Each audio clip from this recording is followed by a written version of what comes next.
자, 그러면은 독쇼에서 아까 말씀하신 걔가 움직이려고 혼자 뛰는 게 아니고 이제 네. 아까 핸들러 네, 하셨는데 그 핸들러의 역할은 뭘까요? 도구쇼 안에서의 핸들러의 역할은 뭐 내가 데리고 나온 강아지를 가장 돋보이게 하는 그런 게 도구쇼 안에서의 핸들러의 역할이지만, 사실 핸들러의 역할은 관리적인 측면에서 내가 오늘 도구쇼에 참가시킬 강아지가 평상시에 뭐 외형적으로나 혹은 뭐 이런 영양학적으로 혹은 뭐 질병에 좀 문제가 없이 잘 관리하는 부분까지 사실 핸들러의 역할이라고, 굉장히 좀 다학제적인 역할이죠. 그래서 좀 많은 부분을 알고 있어야 되는 역할입니다. 사실 저는 뭐 로트와일러나 저먼 세파트 같은 쇼에 좀 나가서 그 개들은 그냥 간단하게 그냥 빗질만 몇 번 하고 네. 나가면 되는데, 실질적으로 독쇼에 나가다 보면 푸들이라든지 네. 이거는 뭐 결혼하는 신부보다도 더 머리를 좀 복잡하게 하고 하는데, 그런 것을 해주는 게 핸들러인가요? 아니면 또 딴 사람이 있나요? 뭐 이 도구쇼 문화가 발달한 국가에서는 그것만 전문으로 해주는 또 이제 그루머들이 따로 있지만, 대부분은 핸들러가 자기의 취향에 맞게끔, 그러니까 자기가 알고 있는 기준에 맞게끔 그 견종을 잘 부각시킬 수 있는 미용까지도 핸들러들이 하는 게 오히려 더 맞을 수도 있죠. 왜냐면 미용하시는 분하고 핸들러하고 또 스타일이 좀 다르면 내가 표현하고자 하는 부분을 표현하지 못할 수 있기 때문에,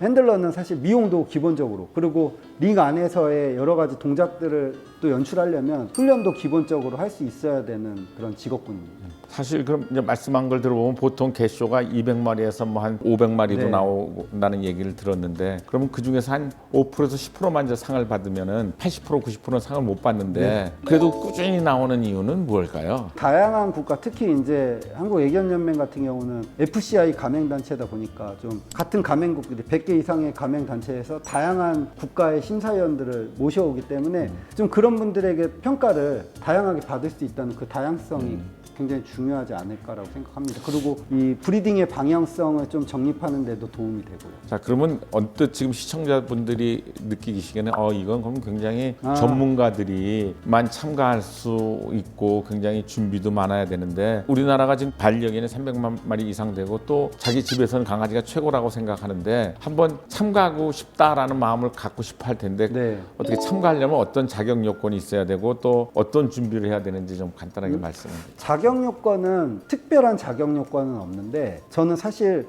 강아지를 이제 반려견으로 입양해서 도구쇼에 최종적으로 출진하는 걸 목표로 하신다라고 생각하시는 분들은 우선 자주 이제 도구쇼장에 좀 방문을 하셔서 다양한 견종들을 접하는 게 가장 중요하고, 또 그 견종들의 브리더들이나 핸들러들에게 좀 많은 자문을 구하는 것도 굉장히 중요한 부분이라고 생각을 합니다. 그래서 그냥 무턱대고 입양해서 어떻게 할까를 고민하기보다는 사전에 좀 공부를 많이 하시고 브리더들에게 조언을 많이 구하면 충분히 도구쇼에 참여할 수 있는 강아지들을 입양하실 수 있죠.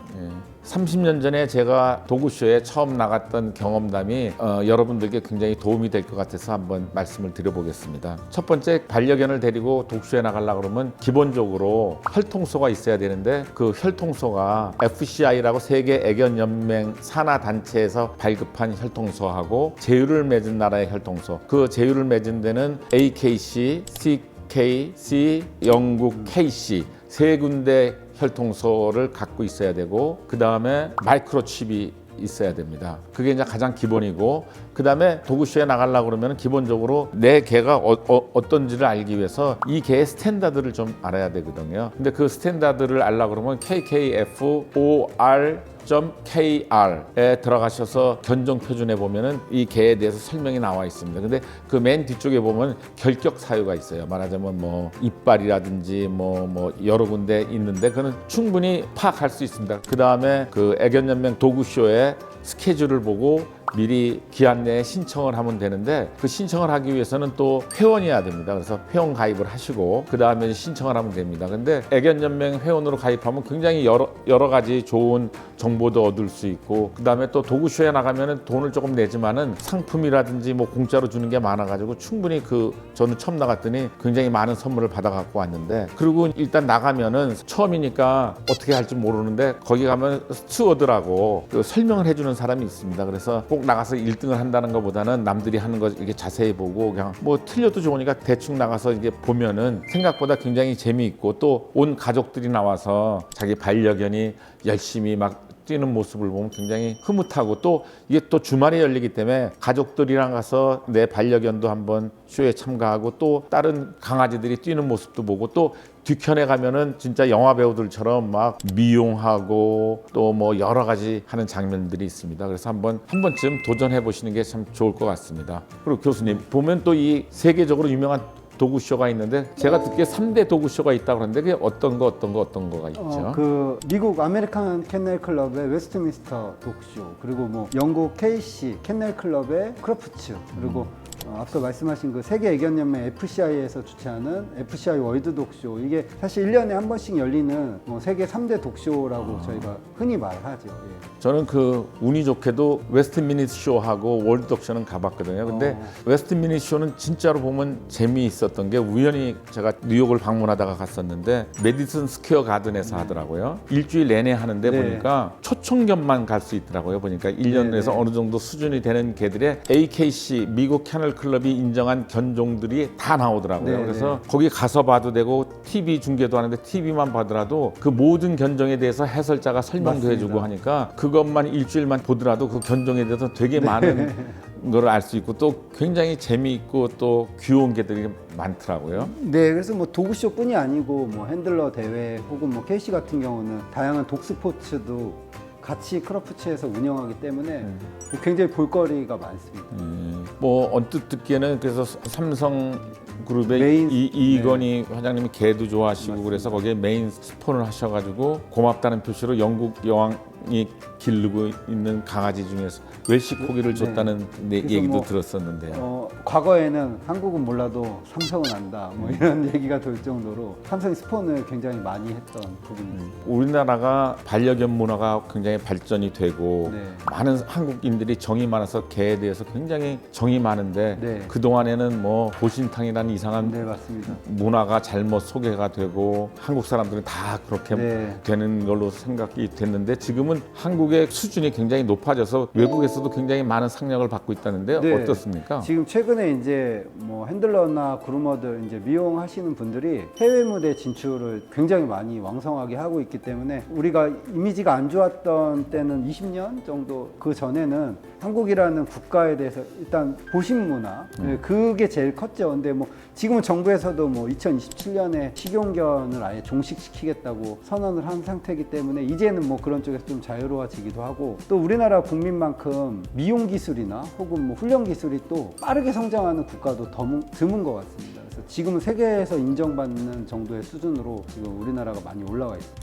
사실 제가 어렸을 때 저는 뭐 굉장히 저희 부모님 때서부터 개를 길러서 아주 어렸을 때부터 이제 개를 많이 기르고 사람들을 만나봤는데 우리 어렸을 때만 하더라도 그랬거든요. 야, 우리 집 개 순종이야. 네, 네. 뭐 이렇게 자랑을 하고 그랬었는데 조금 지나니까 야, 우리 집 개는 혈통소가 있어. 그러다가 요즘 되면 얘 아빠는 세계 네, 네. 챔피언이야. 뭐 이러다가 요즘은 이제 내 개가 챔피언이라고 점점 이 개를 알리는 수준도 높아지고 또 제 친구들만 하더라도 개가 없는 데가 없고 네, 맞습니다. 또 그 개에 대해서 자식만큼 이제 사랑을 하는데 사실은 갖고 있는 개들을 꼭 챔피언이 아니더라도 그런 독쇼에 나가서 네. 좀 다른 개들과 이렇게 또 교류도 하고 네, 네. 또 구경도 하고 하는 게 참 좋을 것 같은데요. 반려견 이제 우리가 말에서도 뭐 이름에서도 드러나지만 이제는 애완견이라는 단어 자체를 안 쓰니까 반려견은 그냥 가족이기 때문에 우리가 바깥 생활도 좀 많이 하고 다양한 강아지들도 많이 만나게 해주고 또 도구쇼장에 가면 뭐 쇼도 물론 재미있지만 다양한 업체들이 좀 참여를 해서 거기서 우리 강아지에게 필요한 제품들을 또 골라보고 또 상담 받아보는 시간도 재미있고 그래서 좀 다양한 문화가 있습니다. 그리고 그 지금 시청자분들께서는 아까 이제 우리 교수님이 얘기한 대로 뭐 야 경찰견이나 사냥개 이런 개들을 어떻게 외관만 보고 할 수 있냐 하지만은 또 그 유럽이나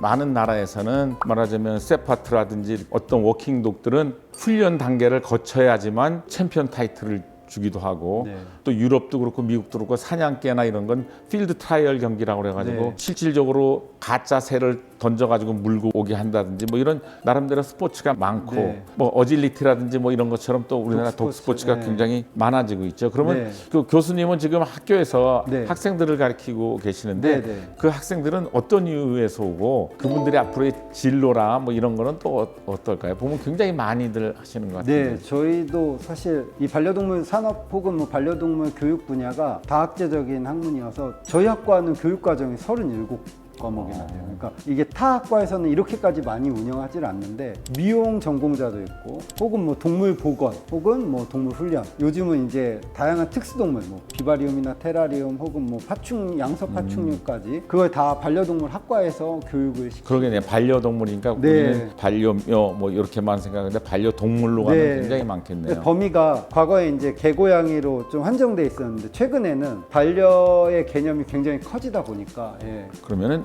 우리나라에는 이렇게 반려동물 학과들이 굉장히 많아지고 네, 있고 맞습니다. 또 저는 또 말도 보니까 말 학과도 많아지고 네. 있는데 근데 외국도 그런 게 있나요? 아니면 한국만 유독 그런 게 많아지나요? 외국은 이렇게 전문적으로 학교에서 교육시키는 건 많지 않은 걸로 과거에 이제 일본은 좀 있었는데 그 외의 국가에서는 이렇게 전문적으로 학과에서 전문인을 양성하는 교육 과정은 학원은 많이 있는데 학교는 그렇게 많지 않은 걸로 알고 있습니다. 그래서 그런지 개인적으로 볼 때는 한국에 있는 그 우리 브리더 반려견을 번식하시는 분이나 심사 보시는 분들 수준이 네. 일본을 저는 능가했다고 생각하고 네, 맞습니다. 또 실질적으로 일본 사람들을 만나 보면은 이제 한국이 한 수 높아졌다고 얘기하면서 그 이유가 젊은 네. 사람들이 굉장히 많이 이런 문화에 뛰어들어서 적극적으로 하고 자기네들은 좀 늙고 또 가르치는 게 도제식이기 때문에 맞습니다. 그 젊은 사람들이 그런 도제 방식으로는 인정 요즘은 네, 안 안에서 되죠. 네. 한국 문화가 굉장히 발전할 거라고 얘기가 있는데 이렇게 학교에서 그런 후학들을 양성시키면서 우리 반려동물 문화도 굉장히 높아지는 것 같습니다. 지금까지 우리나라가 산업적으로 좀 치우쳐서 반려동물 시장이 좀 커졌다면 앞으로는 이제 동물 복지나 혹은 뭐 문화 쪽으로 좀 더 성장을 해야 되지 않을까. 그래서